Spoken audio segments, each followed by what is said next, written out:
we will make this, so to say, circle, and then we can start discussion. So, please, floor is yours. Thank you so much. So I'm a senior policy advisor at European Digital Rights, which is a network of human rights organizations from all across Europe working on issues of digitalization, technology, data, and the internet. And our position on this proposal that has been put forward by the European Commission is that we are calling for it to be rejected. We have analysed it in detail using our lawyers, technologists, and we're really, really deeply concerned that although, of course, the aim of the proposal is deeply important, and we are absolutely not disputing that, we think that the measures that are being put forward in this law are not the right ones. There's a real problem of a lack of evidence being put forward that these measures would even work or be technically feasible.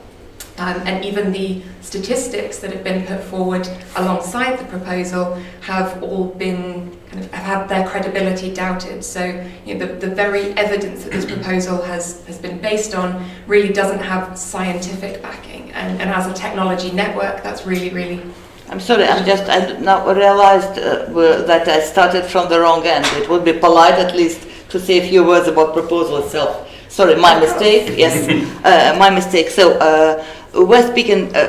There is kind of the problem. Yes, we have increase of reports on 34% in 2021 about child sexual abuse online. This is a growing problem, and we all know that this is a problem, and we need to fight it. We have also a regulation which is in place now. And this regulation which is in place now is valid till August 2024, and it allows the proceeding of personal data and communications to fight child sexual abuse material. And I just ask everybody, especially people from Brussels, not to use abbreviations when you speak of that.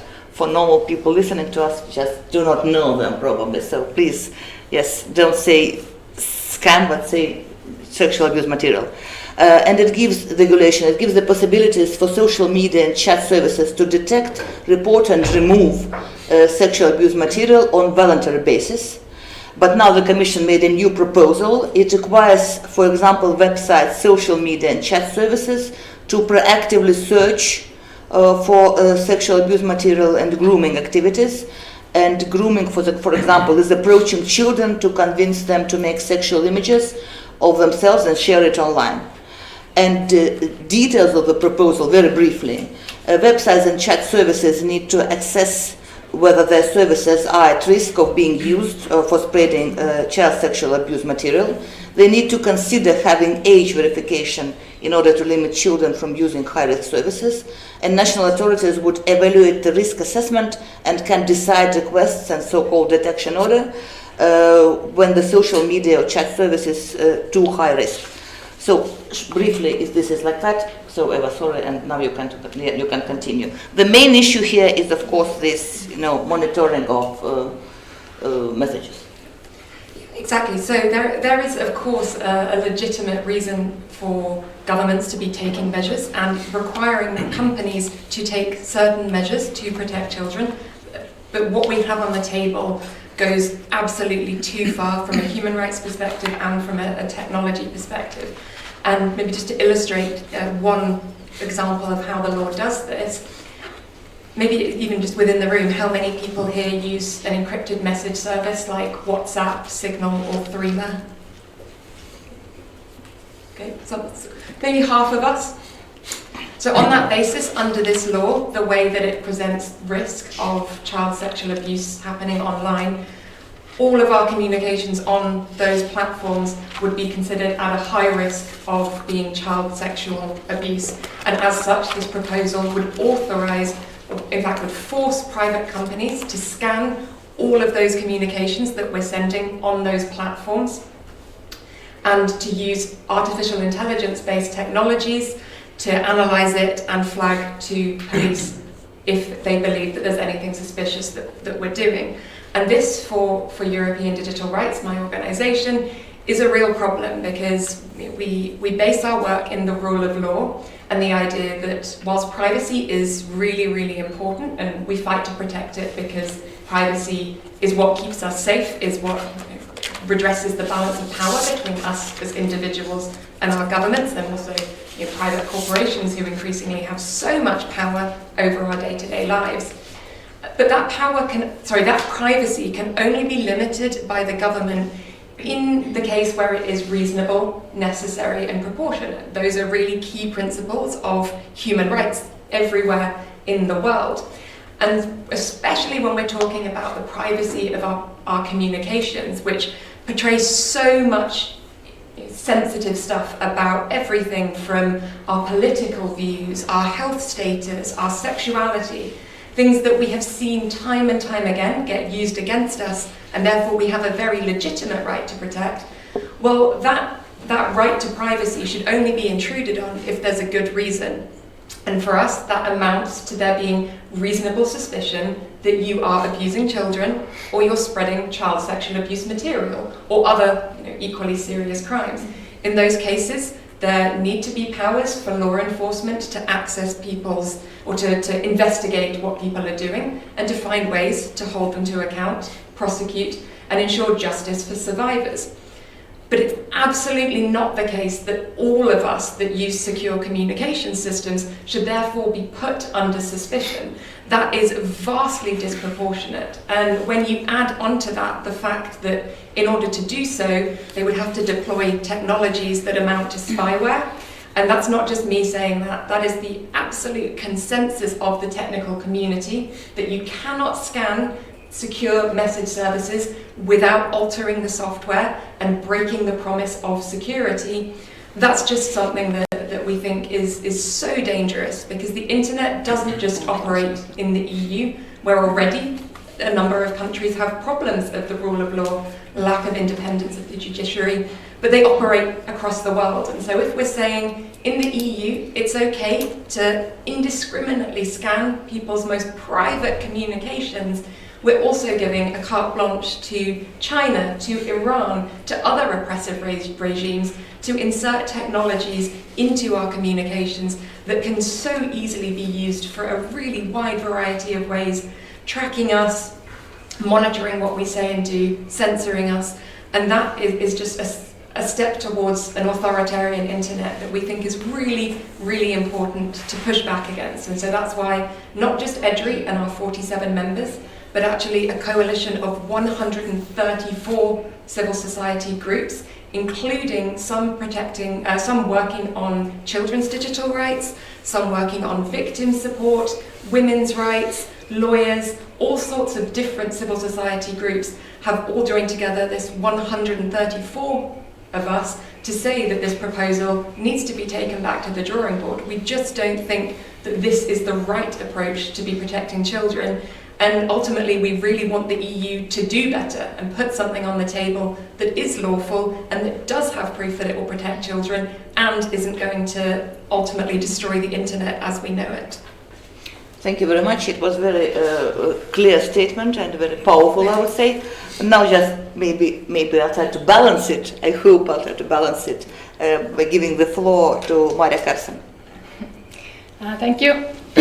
I am an advisor in the Estonian Ministry of Social Affairs, and we are one of the state ministries that is connected to this regulation, although the main negotiator and the leader of the process in Estonia is the Ministry of Interior Affairs. So therefore I may not be the most appropriate person to convey the latest stances of the government or the Ministry of Interior Affairs, but still I can provide some views to what we have thoughts about this draft proposal since until now, and what are the child rights perspective of this proposal. Well, generally, when this draft proposal was presented, the government was supportive of its aim, but we also brought out several problems and issues that needed to be considered. And as we know, for the past year or so, there have been very tense negotiations in the European Commission and other institutions. Opinions are being made, analysis made all kinds of stakeholders are being engaged. So we really welcome this discussion, because I believe it's the first time that this issue of child sexual abuse materials online has gained so much attention and really a deeper understanding among all stakeholders. And it's really a big problem, as we know from the international statistics and also Estonian data. When we start from international, according to the Internet Watch Foundation, for example, in the last 3 years, the number of websites used for sharing child abuse materials has increased 1,000%, which means very, very several times. And we can only imagine what the amount of the materials actually that move across these sites, the increase in that amount has been probably even higher. In Estonia, a small country as we are, even for us, last year there were 250 child sexual abuse cases, which were like non-contact child abuse cases, out of which nearly 90% were found on the internet. So we are a very small country, and it's 250 children only in 1 year that are being abused online, and this is a very high number if we consider that it takes the same number comes next year, and it will be thousands of children, for example, in the 10-year period to come. So it is a genuine problem, and needs to be tackled in a more systematic and coordinated way. And therefore, we do support this proposal. However, we don't oppose also the discussion concerning privacy rights, because obviously it's very important, and I believe it's important to understand that it's not a question about children's rights versus privacy, because privacy is also a right of the child, because children also are digital citizens that use all these same channels, and their privacy also needs to be protected. And when we think about the development of sexuality, this is a really sensitive issue for young people, and we certainly want this area of their lives to be untouched, in a sense that there will be no intrusions. However, we believe that there must be some measures taken also in the framework of such regulation across the European Union. And there are several ways of doing it, and the negotiations are underway at the moment. And I believe it's possible to find a good compromise between protecting the children and also protecting the privacy of all internet users. So this would be the... Thank you. Yeah. So it was not so supportive like I was afraid, but okay. Let's try to make it like one from Brussels and one from here. So, Milan. Thank you. Thank you very much for having me today. My name is Milan Zvíček. I work at Google's public policy team based out of Brussels, and I'm working on issues related to content moderation, information quality, including, of course, child safety. So maybe, if you don't mind, I would take a step back and also speak a little bit about how we, as Google, and I think it's also similar to other companies, tackle child abuse online, because I think it might be relevant then to connect it to some of the fundamental aspects of the regulation. And it, of course, goes without saying that we are fully committed to fight and prevent. We invest in technology, we invest in people, and we are working along the lines of detection, deterrence, removal, and reporting. And we are doing all of this at scale. If you think of Google services, we really need to be able to work at scale, but we also always need to get the balance right between fighting child abuse, which is one of the most horrific crimes, but at the same time protecting the user's privacy, including the children's privacy. And I can just very quickly describe some of the examples of what those sort of words mean. So when it comes to detection, we are investing in something we call hash matching technology. Hash, you can imagine, it's basically a digital fingerprint of a file, of a picture, or of a video, and we invest in technology that can scan against the identical pieces of content that has been already identified and verified as child abuse. The technology is good enough to really sort of look for the exact matches. But we are also investing in AI and machine learning classifiers, which are helping us to look for never seen, for the new child sexual material. What is important, I mentioned the humans, is that the humans need to be in the loop because the technology is improving, but it is not really there yet to just make automatic decision and report. We need to have experienced human moderators in the loop. Now, when it comes to when we find this type of material, we report it. As a US company, we report this material to National Center for Missing and Exploited Children. I've been asked not to use the abbreviation. We call it NECMEC. So, and this is this is a US-based NGO, non-governmental organization, which is then looking at the reports, and if it agrees that it's a child abuse material, it moves the information to the authorities, to the US authorities, if it's US citizens, or to the European authorities. Now, we are also, and this is, I think, the main aspect and the main issue of the legislation, the detection and reporting. But there are also other important pieces. As I mentioned, there is the prevention is absolutely critical. We need to invest in tools to help users flag content, to help children flag content if they, for example, take a picture themselves and then it's being abused. They need to have safe, privacy-preserving ways how they can report it themselves. We are also reporting in parental tools so that parents can really work to protect their children. One example of deterrence is also on our search engine. If somebody looks using Google search to look for potentially child abuse material, what we do is we give a result that informs the user that they are looking for something that is illegal. It gives them information about how can, for example, find help to treat this issue. And the final part is collaboration. That is absolutely key. We cannot do this alone as a tech company or as a tech sort of industry overall. We need to work together. So what we do is when we invest in technology, we try to share this technology with others. So when we have technology, as I mentioned, to develop the hash matching technology, we also share with eligible partners so they can use this technology. We also develop content safety tools that again can help companies look for this type of content. So this is all that we are trying to do as a sort of responsible company.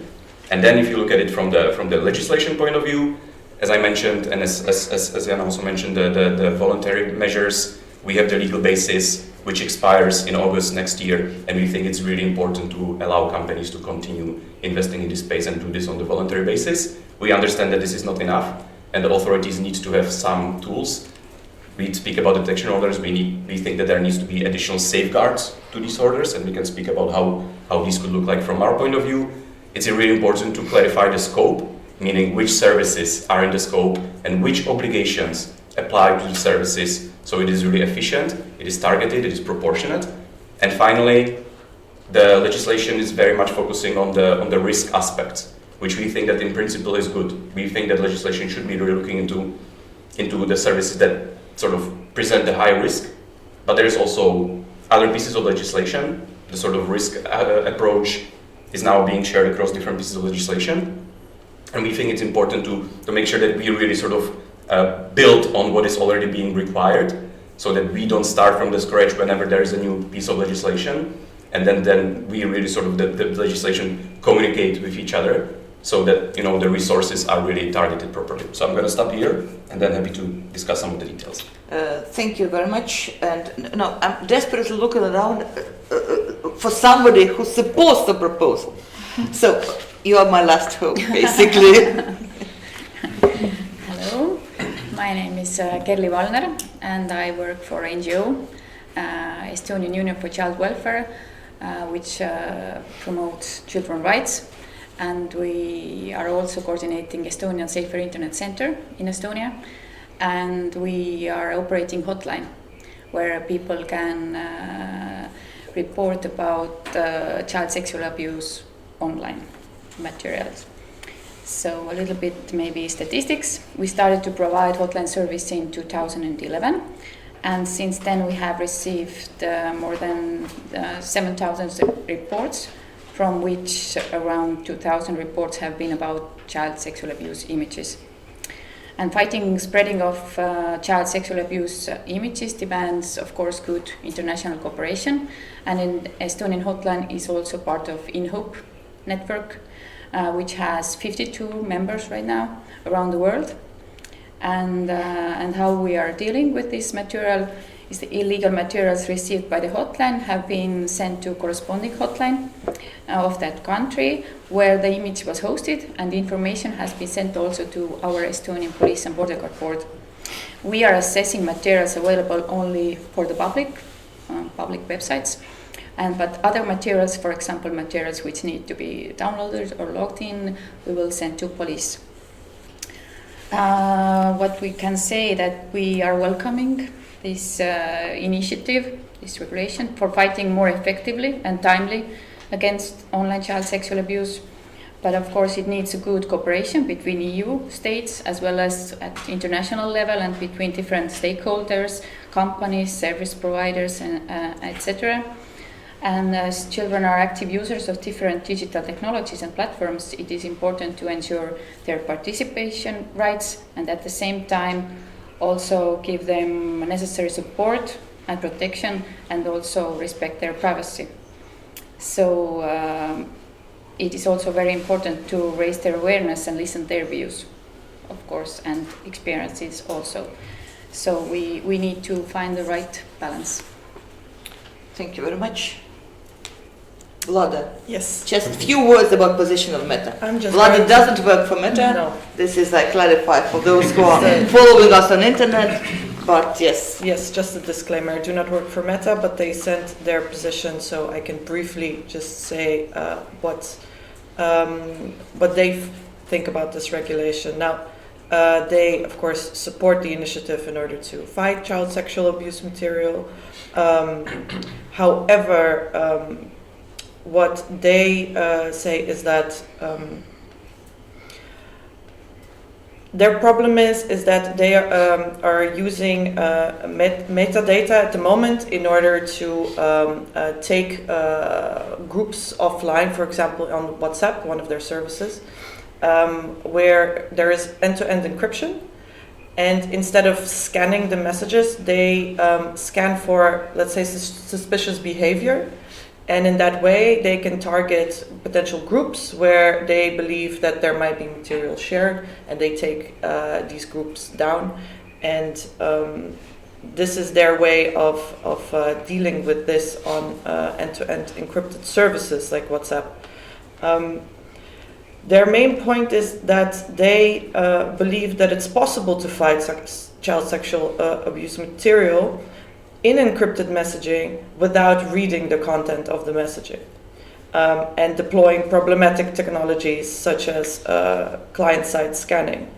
However, they require a legal basis for this, and the new regulation does not provide them with a legal basis. Instead, it creates an obligation to scan.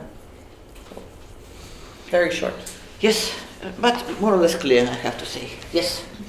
Last but not least, I mean, as the Minister of Justice is the one who is very important here, so. Thank you very Please. much. Nice to be here. I think it's a fascinating discussion.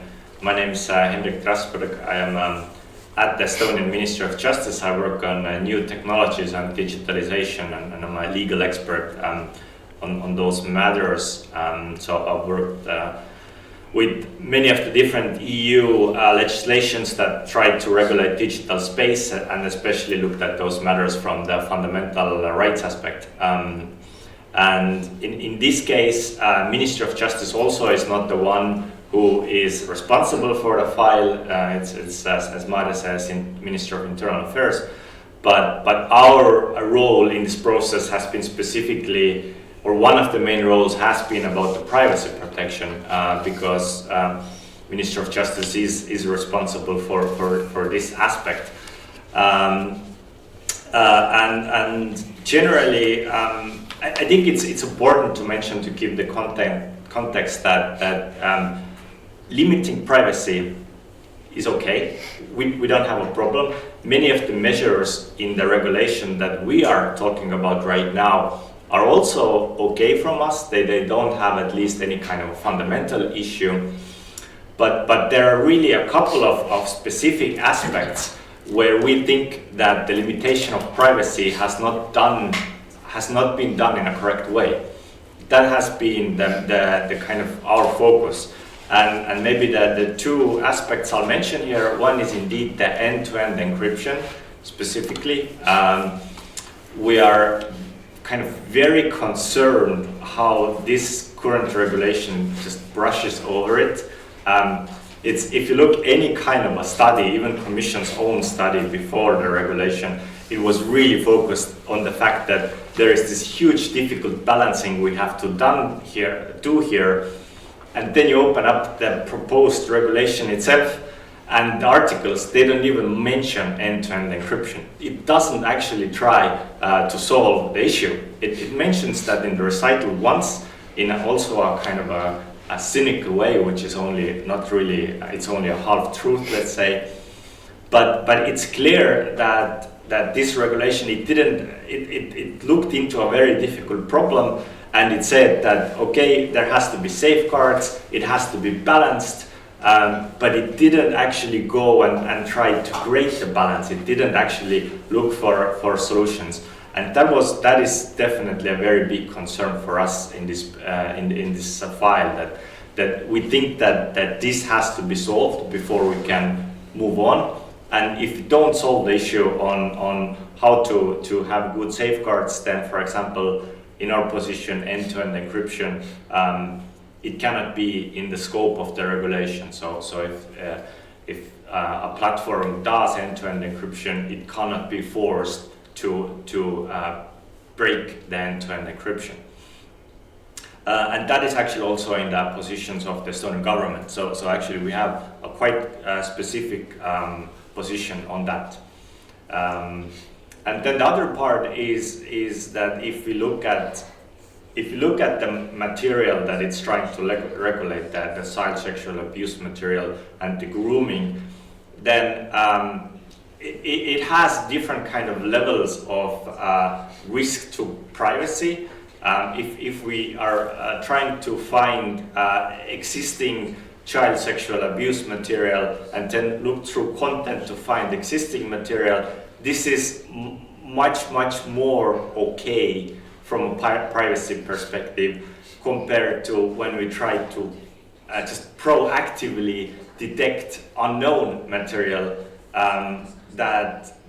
because in one case we are looking for something specific, in another case we are just doing kind of a general filtering, and in this aspect, again, the regulation doesn't actually provide safeguards on if we want to do proactive monitoring where we don't exactly know what we're looking for. Then you can only do that if we have a very clear guardrails, very clear framework, and unfortunately right now we don't have that. So these are the main aspects where we have been very critical from the Ministry of Justice side, and they're also actually mirrored in the Estonian government position. So for example, the Minister of Internal Affairs, when he was in Brussels, these are actually the positions also that our government has proposed. So I'll also stop here for the moment. Well, thank you very much. I just feel proud that for Estonia again, for this is for pretty good reason they call us kind of Estonia. You are digital, you know the issue. But still, I will ask the question which I'm constantly asked in the Parliament when we have this discussion. We have few colleagues who are very much in favor of this proposal, and it's always like, but if you go to the airport and the dog is sniffing your luggage, you agree with this? What's the problem? So, what's the problem? Do you oppose the dog sniffing your luggage? No. No? Yeah, but isn't it the same? Well, it's probably there are better people here to answer that question. But from my perspective, I'll say this: the problem here, if you look at it from, for example, from the end-to-end encryption aspect, is that dog sniffs once, it looks at one very specific thing about me, and then we move on, right? But what this regulation does, it kind of fundamentally changes the architecture of whole privacy on private communication and in the internet. End-to-end encryption is the mechanism that today provides privacy. If we kind of break that loose, then it's not just one kind of a tiny filtering and one kind of a tiny monitoring. We're doing pretty fundamental changes to how our kind of privacy architecture works on the internet. But I think I have on both sides of me more technical people to. No, you just have the dog with you 24/7, and that's it. I mean, that's. Who doesn't only look at narcotics or a bomb in my bag? It also can look at you never know what. That's. Yeah. I have to say that I co-signed proposals. I'm not a member of relevant committee, but I co-signed amendments. One of them is just to give it back to the Commission and to rewrite the whole draft. And the second one is, if you want to follow somebody's to scan whatever, check somebody's messages, these people have to really to be suspected in kind of crime, not just everybody. For maybe this is due to my background. I was born in Soviet Union, like some other people from in this room, I believe. So I'm really afraid of this kind of things. But we have here more or less consensus in the panel that we need better balance. What exactly can this balance be? Does anybody have what measures can we actually take to tackle the problem, really? Maybe I have to ask some technical people first. I mean, we are... No? No ideas? I've got ideas. Yeah, because this is what we hear, a lot in Brussels as well. Is there some sort of compromise? Is there something that we can do to fix what we've got on the table? And for European digital rights, we're quite cautious because there is so much in this proposal that worries us. So we've talked a lot about detection orders, but that's not by any means all that is problematic in there.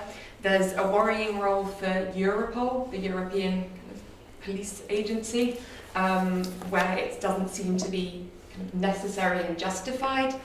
There are problems around age verification, and actually we've analysed age verification from a children's rights perspective specifically. I'm happy to share more as we go through the panel about why we actually think that it's being mentioned, age verification, so different forms of providing an ID or using your face to kind of prove your age when using online services.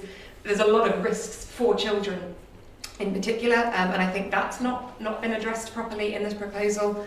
And there's also a huge risk of filtering the entire internet, so using AI-based technologies for social media posts, going outside of the private communications and to the kind of public internet. That hasn't received as much attention because I think there's a perception that that's maybe not as harmful. But when we actually look at things like censorship and threats to freedom of expression and how those filters are firstly very, very faulty, not to put Google on the spot, but an example I like to give is, so I don't use Google Photos, but my partner does.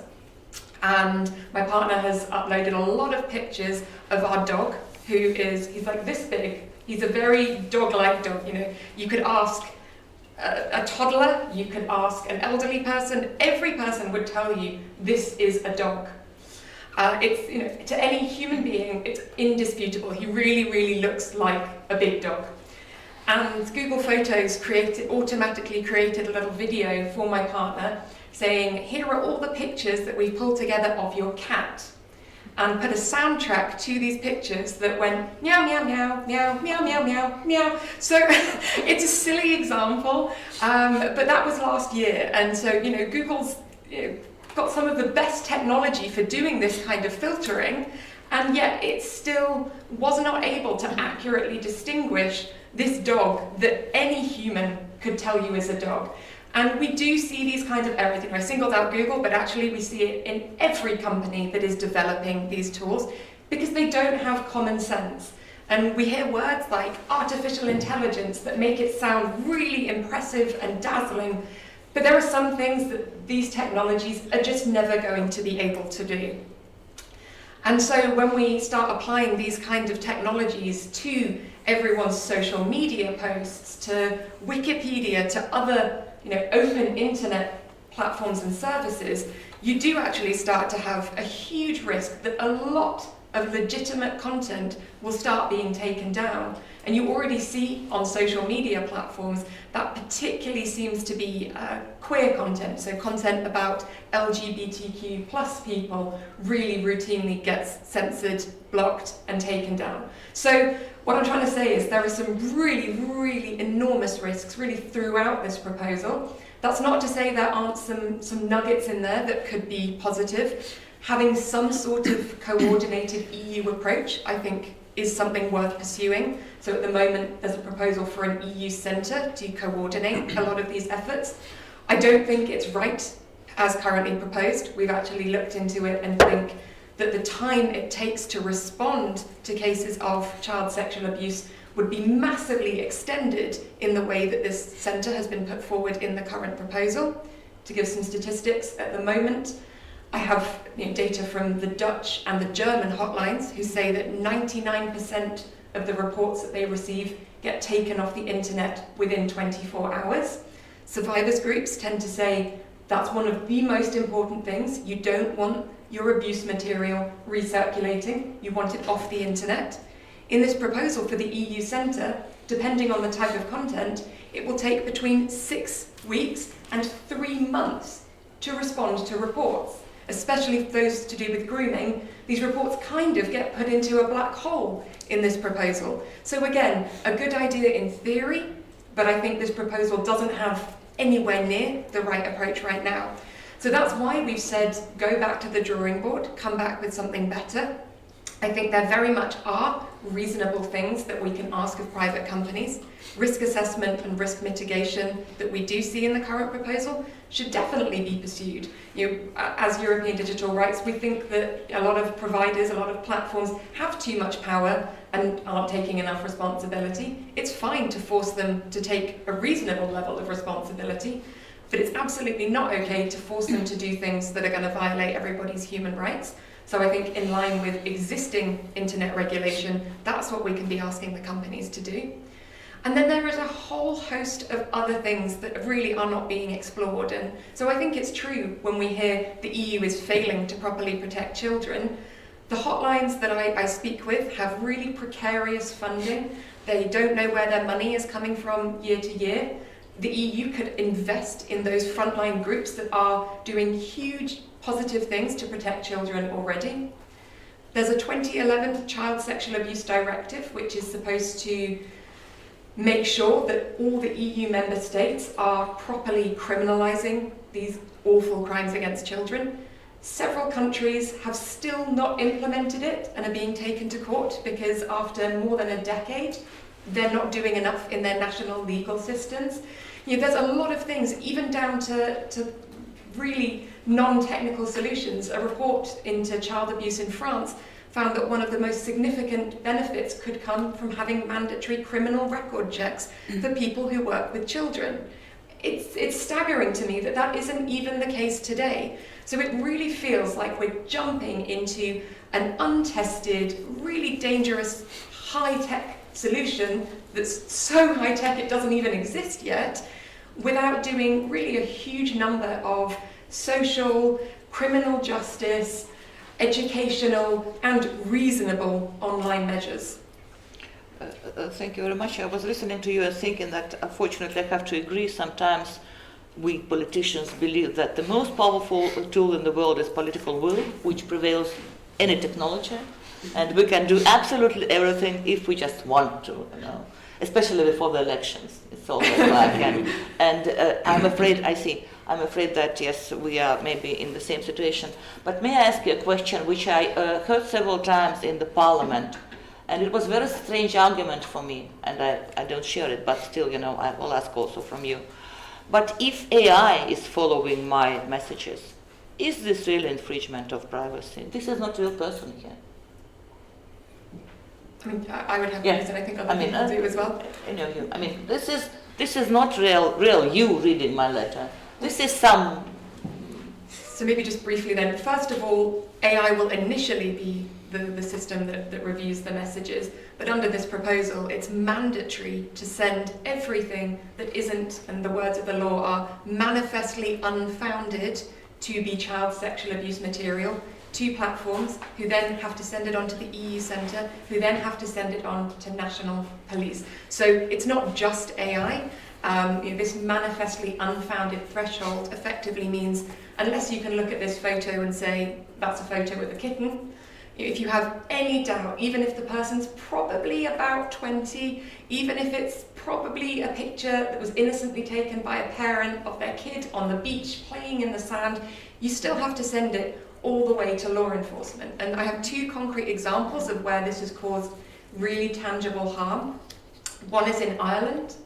In Ireland, of all the machine-generated reports that were sent to the National Police in the last 5 years, at least 500 of them were found out to be completely innocent. So it exactly was children playing on a beach. It was adults sharing nude, consensual imagery with their partner. And yet these 500 people had investigations pursued against them. Their data were logged in a database, connecting them to this crime of child sexual abuse, even though it had been proven that they were innocent. And we're still waiting to find out exactly what the harms have been, but we know that there have been harms and there have been repercussions for many of these innocent people. Secondly, there's the problem of children's sexual self-expression, which it was touched upon briefly earlier. Under this proposal, it's very, very clear that any teenager consensually sending sexual content to their partner, for example, which in a number of countries is decriminalised, it's not child sexual abuse material, it's legitimate exploration, self-expression, it would be mandatory for that to be sent to national police.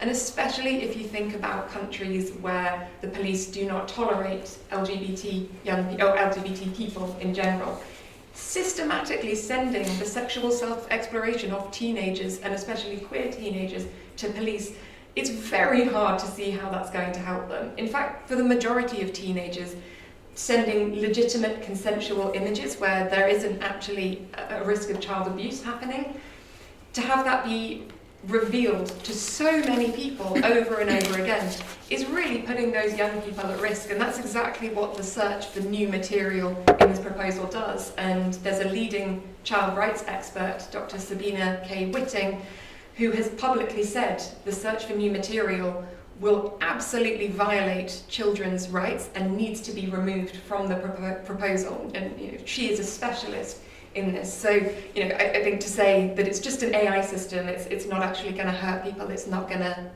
invade their privacy, is just really misunderstanding what's at stake here.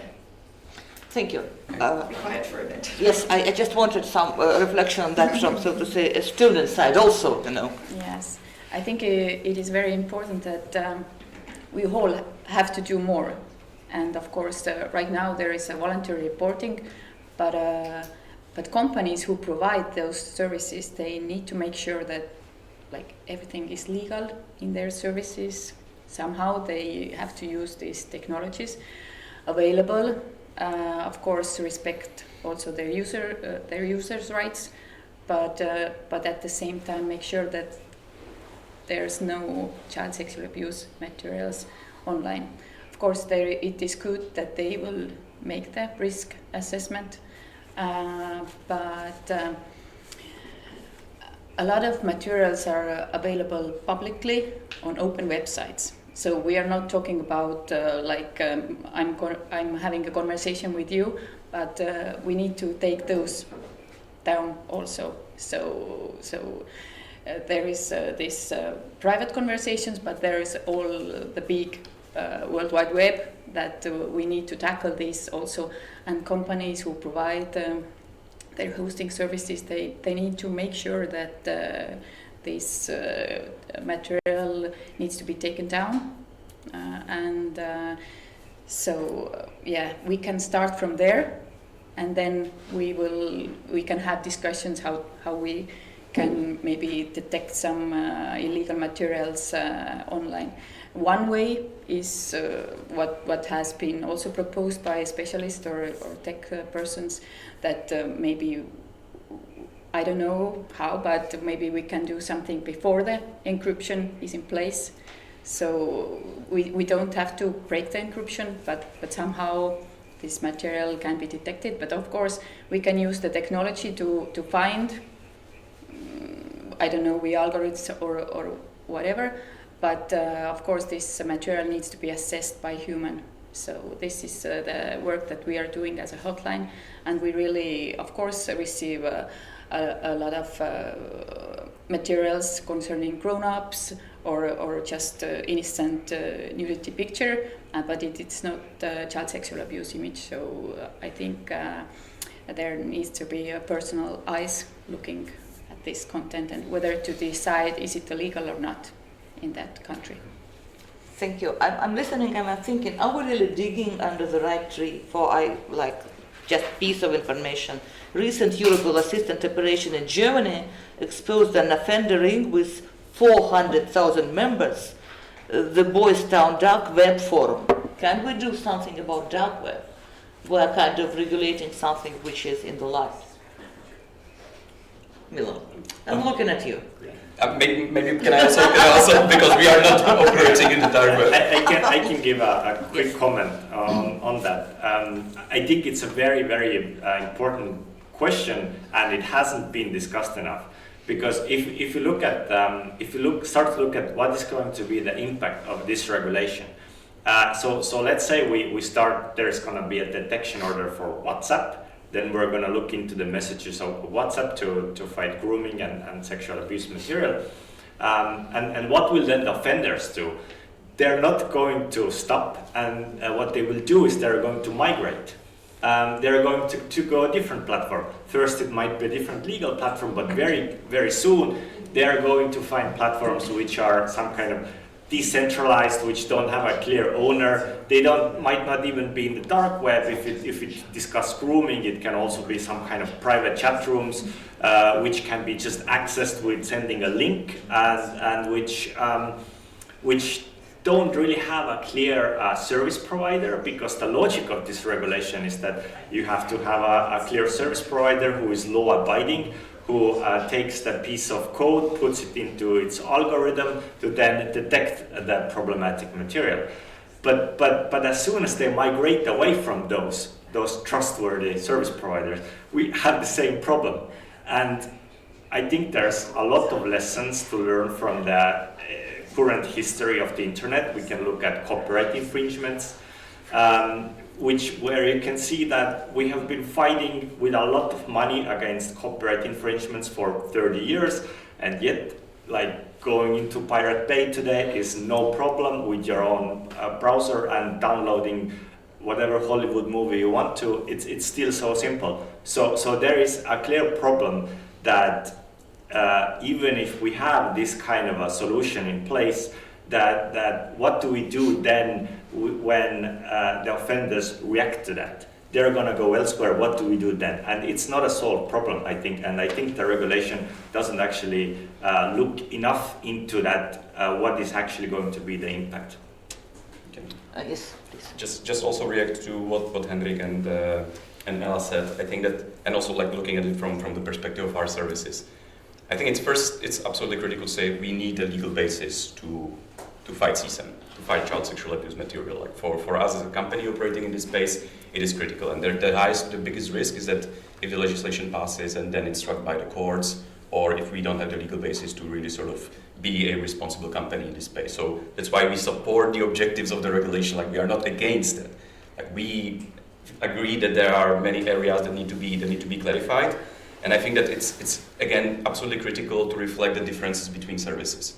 YouTube is different than Messages, than Drive, than Gmail, and the legislation really needs to be targeted. And the companies also need to have flexibility to apply the right tools to fight CSAM. And this is one of the biggest risks related to the mandates, where the authorities can basically go and say you as a service need to apply these tools, even if it may not make sense for the type of service. So one of our proposals would be really sort of to to allow authorities to ask services to do more if they are high risk, if they are not doing enough. But then it's really up to the services to choose, and then there can be this sort of exchange of, there wouldn't be a mandate to use, for example, some of the tools that Ella mentioned about, the AI not being sort of capable to distinguish between cats and dogs, and I will take it to my colleagues for sure. No, but I think the critical point is really sort of the difference between allowing and sort of like having the sort of the whip to ask services to do more, and mandating to use technologies that are not yet developed, that are prone to mistakes, and creating this direct link between you have to look for something, maybe using technology that is not really sort of appropriate or that is not safe enough, and automatically report it to the authorities. This is really the main risk. And the last thing I will say is that it's really important to make sure that services are asked to use the most appropriate technology. I was speaking about the hash matching technology, which is pretty good and pretty precise.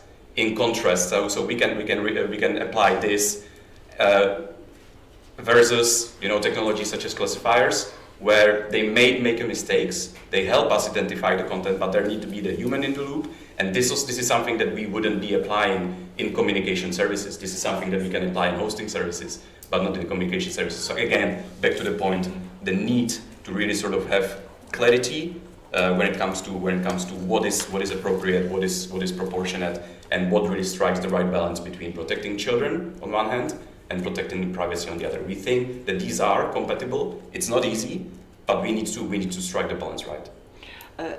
We have a question in the audience, but we need microphone there. Maybe yes.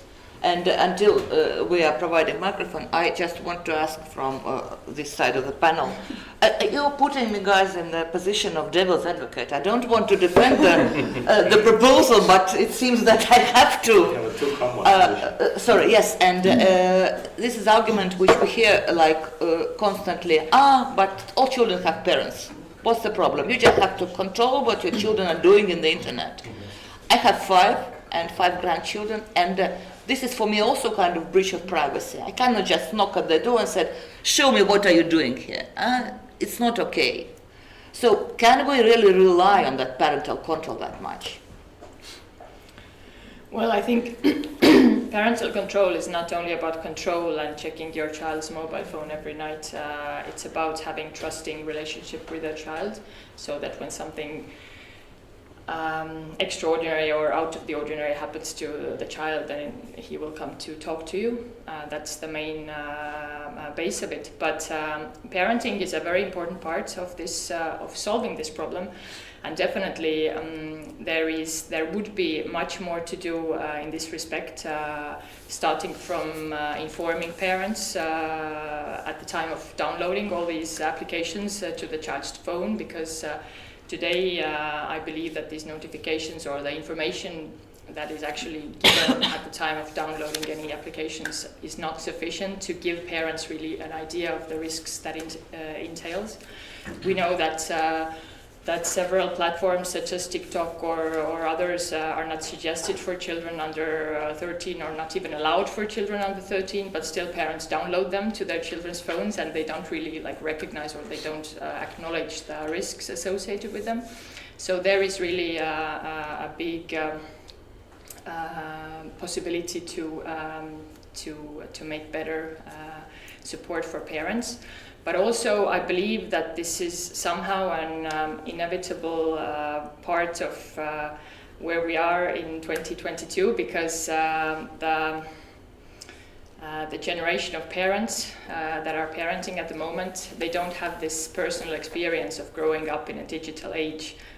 For example, myself, I have 2 pre-teen children, but I started to use MSN when I was in university, and I did have a bit more understanding about the world and the people at that time. I don't know what it is like to be a 10-year-old boy and use all these applications that are available at the moment, and I really feel sometimes that I don't really know how to teach my child to keep themselves safe. So in this respect, I think more should be done also in the fields of education and also in public sphere to inform children and also to to talk about this issue more, not only in the European Commission Council at the moment regarding this regulation, but in the society as a whole. Maybe one thing to point out, I do agree that that many more things could be done in the framework where we are now. For example, to support the hotlines with funds, or to increase like internal mechanisms of detecting and prosecuting child abusers. But still, we see really like an explosion of this problem in the past 3 to 5 years. So probably this explosion cannot be dealt with in any other way than to really take some like exploding measures as well, to take really a few steps forward, and not only to strengthen the existing mechanisms, but really to come up with a new one. And therefore this proposal is really a good platform for this. But as discussed, the balance needs to be there, and I believe that we are already winning if we achieve only a part of this, the aims of this regulation. For example, if the end-to-end encrypted services are left out, if the detection of new CSAM materials is left out, then still we do achieve a lot, and this is something also is being considered during the negotiations in the European Commission as well. Thank you. I'm listening to you and thinking, why on earth didn't we invite a representative of Minister of Education? Really, I mean, this is something which cannot be solved at pure technical level, so to say. You know, this is about education, about psychological support, about ability at school to detect these problems. I mean, you look at child and probably sometimes you can see that something is wrong. This is like the whole big issue. We didn't invite Minister of Education, but we have some people in the audience. Maybe anybody else have question. And now I see one behind you, please, but introduce yourself. And please, question, not statement, okay? Thank you. Okay. Statement, so question. Okay. My name is Roman Ivanov, local internet provider Fiber.ie. And the question is about statistics. You said about race. Maybe this is a survivorship bias. So they just offenders just change channel how they do their offense. About half of offense it's inside the family. It's the statistic too. And maybe we just begin to speak about offense. It's bad because the statistic seems to grow. I think it was the same as 10 years ago. It was the same number of child offense here. It's the first question. What do you think about statistics? The statistics I was talking about was specifically concerning non-contact abuse through the internet. The general numbers are higher. We have more than 500 child abuse cases each year, and yes, part of them are contact crimes, and they take place within the circle of trust of the child. But still, there is a considerable amount of abuse taking place online, and there we do see an increase, and this is internationally also confirmed that the amount of these cases has increased in the past years, and it's also inevitable because children use more and more these digital devices, so it's also logical that these abuses can become more frequent. I believe this is also kind of linked to pandemic. For during pandemic, so many things moved to the internet, and maybe these things which happened, so to say, in real life or tend to happen in real life, they took place in the internet. So we speak here how to close this channel for offenders. Okay, we close this channel totally, and we have fear. We don't use this channel anymore. Messengers, mails, we go to physical. They have needs. We need to cure them. Not catch, not close the channel, we need to cure them. Now we try to close the Telegram or Messenger channel. Okay, we close it. We use another one, physical. Unfortunately, I have to agree, partly maybe, but still, you know. But there are, I think, therapies also concerning this, and there are like special lines. I don't know about like really Estonia, but in certain countries there are lines for if you're interested in this kind of material, then you can receive help or advice or somehow. There is, yes, there are parallel developments going on in the European Council and in the European Union that's also put more emphasis on supporting and helping the people that really need help because they have sexual interest in children. So it's a very important remark. No, but the question is, in fact, the proof of that we need kind of complex approach. I mean, not in only one sphere, but in one corner, so to say.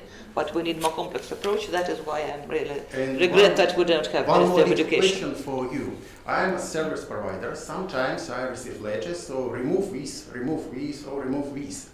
I'm not censorship. How I know what is legal or illegal? Hosting is like hammer. It's tool. It's not a person. Who must decide is it legal or illegal? When we receive a report, then we are assessing the material in terms of our legislation, and then we will send to Estonian Police and Border Guard Board, and they will contact the ISP or the company, and then you will have the communication there. We don't directly communicate with the service providers, so I don't know how the communication goes with you. Your answer is sitting in front of you. Yeah. Directly from people, not from police. About the half of communication goes directly from people. It's reality. May I come in on? Just a second. There is a lady from exactly, police department who probably has an answer to the question which was just asked. For she is, so to say, law enforcement in this room. Yes, thank you. And this is a very good question. Can you please introduce yourself for our Okay, yes. I'm audience. I'm from Police and Border Guard Board, so my work area is CSC. And thank you for your question, thank you for panelists also.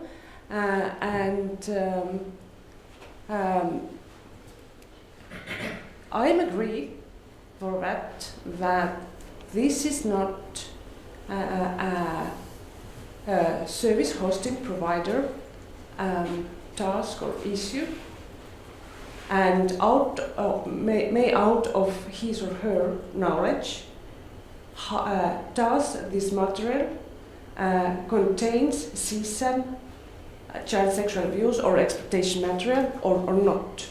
So we can help you.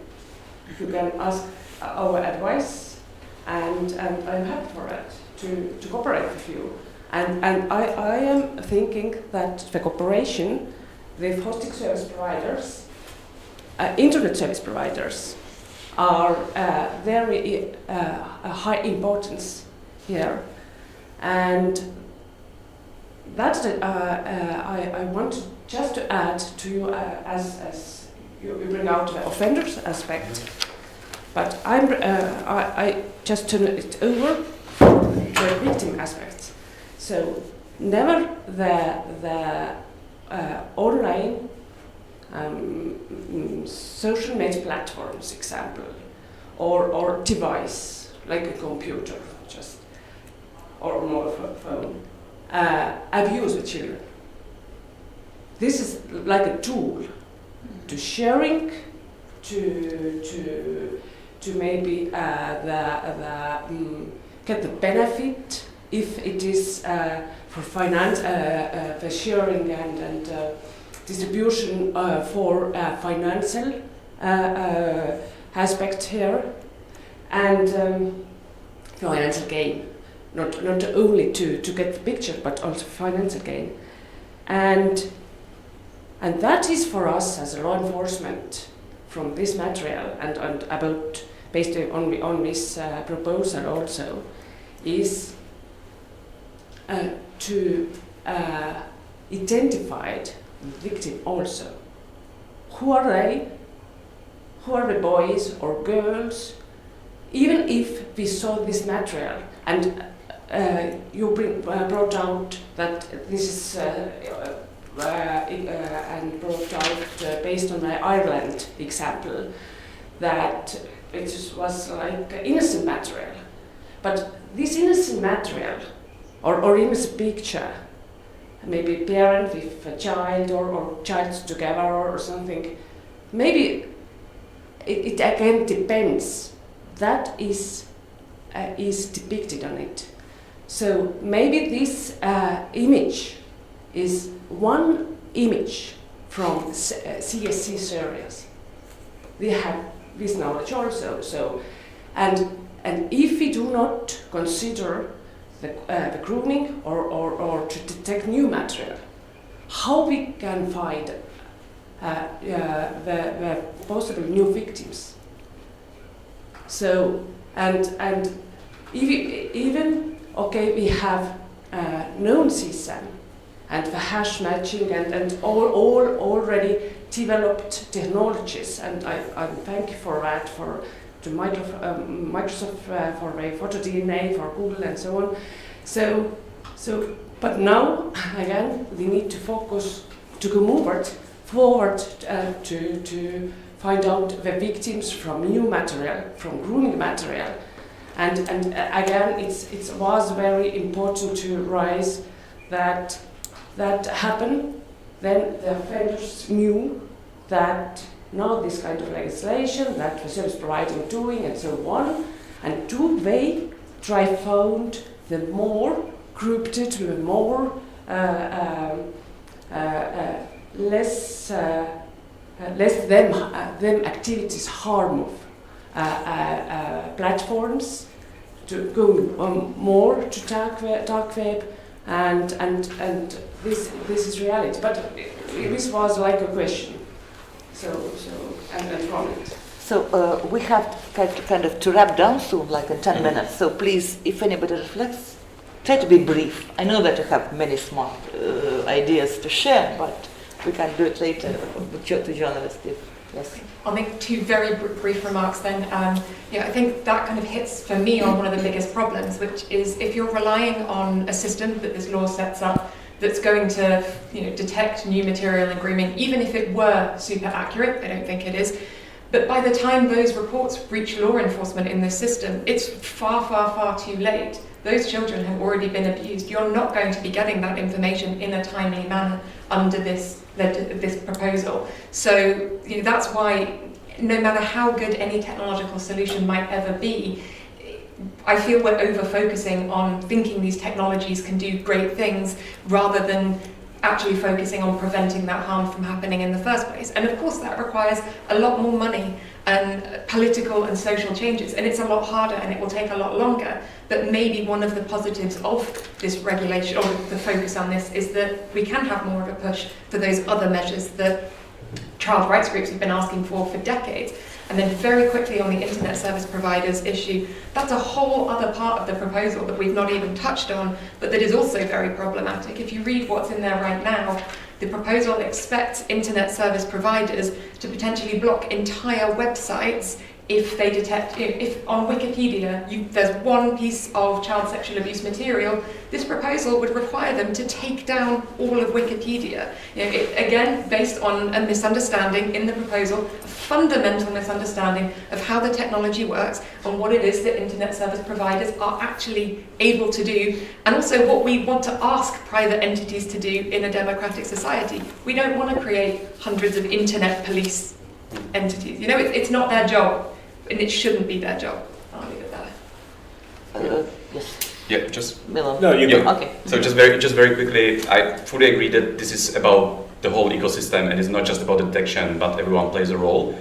But we as companies also do play a role, because behind every picture, behind every video with child sexual abuse material, there is a child that is perhaps still being abused. So we do have a responsibility to act. We need to have clear guidelines, we need to have clear law, we need to have legal basis, it needs to be targeted, but we do play a responsible role and we need to, and that's why we need the legislation. And we think, I think that's, like we spoke a lot about the mandates, about the risk of, over-reporting, the risks, all of them have been mentioned. But I think it's really also important to have a law, to have a legal basis that allows companies to continue investing in this space. We are not there yet, maybe, but we need to continue, working, because we cannot shy away from the fact that services are being used to abuse children. But we need to be extremely careful. And again, the tools that are being applied need to be transparent. They need to be proportionate. They need to be there needs to be balanced. And last thing to a last point, it needs to be, again, I said it before, but it needs to be very targeted. And when it comes to services, when it comes to the responsibilities should always go to those who have the knowledge of the content and who have the technical means to remove the pieces of content. We, as for example, cloud infrastructure services, if we have apps on our platforms, and if the cloud infrastructure is in the scope of the legislation and we receive the removal order, to the point, we call it the scalpel versus the hammer. We don't have the scalpel to remove one specific piece of content. We only have the hammer to take the whole website down, or to take the whole platform down. So it's really important to make sure that there is this sort of tiered approach to those who really have the knowledge and the control of the content. Thank you, Chris. So yes, as we start to have to come to the question of how do we solve then, or what can we do better, I do think that looking more the ecosystem in a much more wider sense is the key. And here is one problem that I think we have with the EU legislation, is that you have a bunch of lawyers who only look at one aspect. It very much focuses on one element, and it kind of struggles to look at broad picture often, and there are certain, I think, developments, kind of how do we do regulation that can take place here. I would maybe put a bit more emphasis or a bit more hope also on the technological solutions, in that if, for example, when I read the Commission's study or that they commissioned, there were quite interesting solutions that were proposed that do not exist yet. But the recommendation was that we need to have a good private-public cooperation.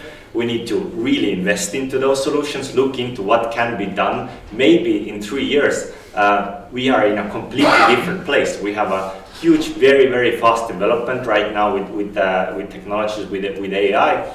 And 3 years ago, no, at least in Estonia, we didn't really talk about like privacy-enhancing technologies.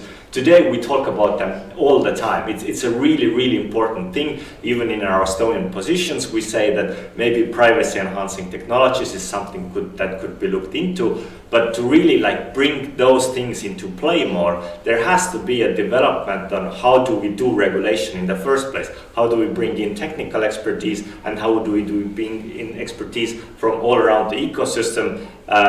We have to bring them better around the table, and maybe then we can have a more kind of a balanced solutions and detailed solution-oriented approach. This was legal advisor for new technologies and digitalization. Yes. No wonder that he believes so now. Just final remarks, I don't know, 2 sentences.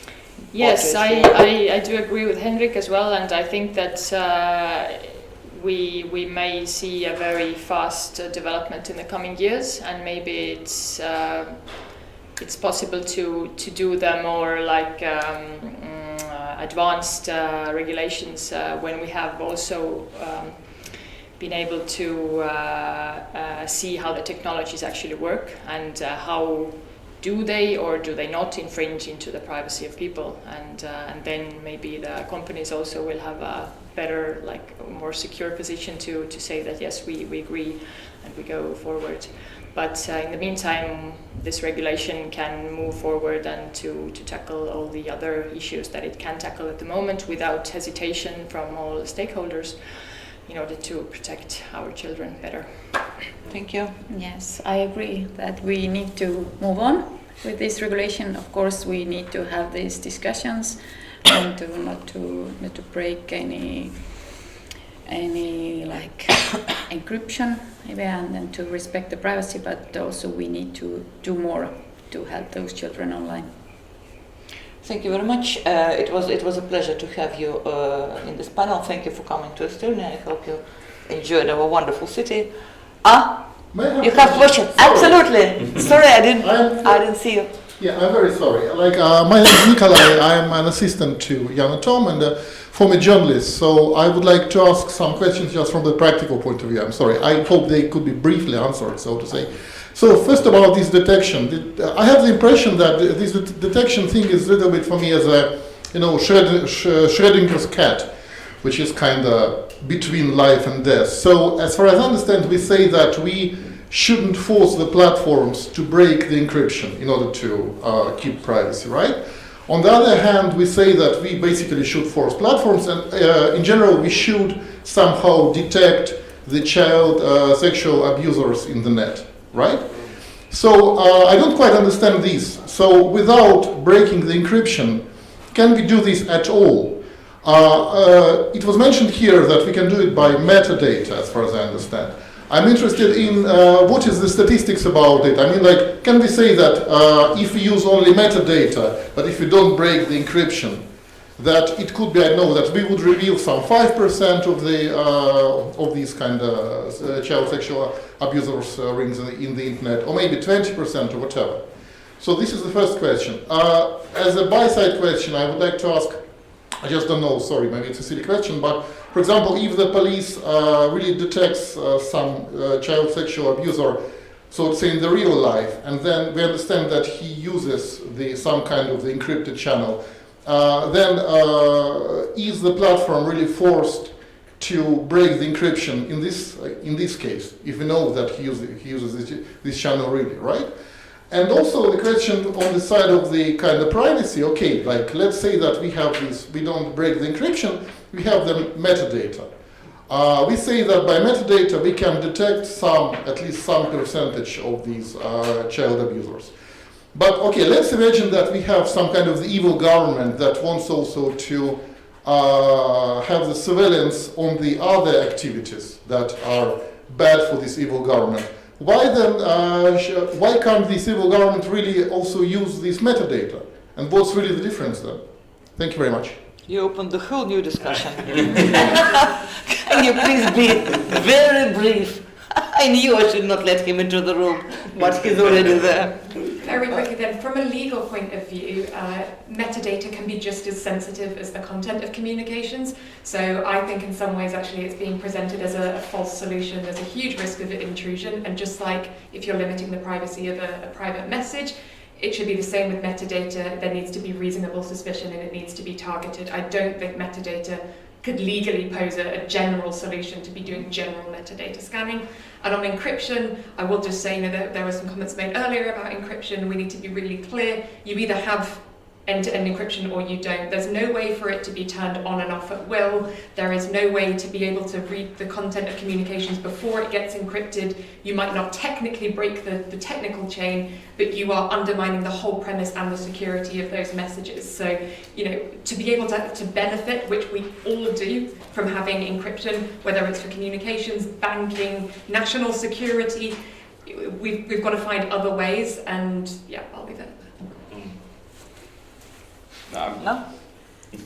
Huh? Okay, so basically we're saying that then we don't break the encryption and that we don't detect these rings, right? If you don't have... Okay. Not in general. Not in general, yeah, okay, right. You can have targeted solutions, and I can talk afterwards about what that could look I'm like. sorry, we really have to wrap up for people over there. I mean, the internet, they're probably already tired of following this. I just want to thank you once more. I mean, it was really very interesting, and I have to admit that I posted something about this discussion in the Facebook, and I have pretty conservative voters, and I was a bit concerned that there will be a lot of people crying out, I don't want to defend children.